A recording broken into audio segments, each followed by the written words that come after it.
भाड्या म्हणत होतास माझी सरकारी नोकरी आहे, मी गव्हर्नमेंट नोकरीवर आहे असं तसं म्हणलं होतं यानं. आणि हा पहा त्याची सरकारी नोकरी पा त्याचं गव्हर्नमेंट काम शिकवून राहिला भाड्या.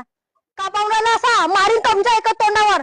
काम करणार संध्याकाळी 90चे पैसे त्याचे हो म्हणजे मी कंपनीनं तुला 10 रुपये वाटीन का पैसे आणि दवा खाऊन पोटामध्ये मग घरी गेल्यावर स्वयंपाक ना राणींना त्यासाठी मग तो उपाशी मारतील. राणी बनवून ठेवीन म्हणे, माया घरी हे आहे म्हणे, माया घरी ते आहे म्हणे, नाही तर घरात भांडे घासायची साबण नाही कुत्र्याच्या घरी सांगत होता.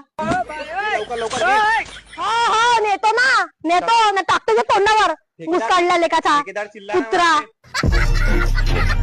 जाने ना, अभी जो हो गया तो हो गया. फालतू बेइज्जती करती रहती मेरी 4 लोग के सामने. आणि माई तर जिंदगीची तमाशा त्याचा का करू भाड्या लग्न करी म्हणे, हे करी ना तसा करी, बंगला आहे म्हणे माया घरी. कायच्या बंगला आता तू पाय संध्याकाळी आजपर्यंत तू 10 रुपयाला ना, आज मी 10 रुपये मग तू पाय मी का करतो संध्याकाळी तर माझं नाव बी नागोस नाही मग हो तिकडं बेवडा भाड्या लेकाचा सांगत होता.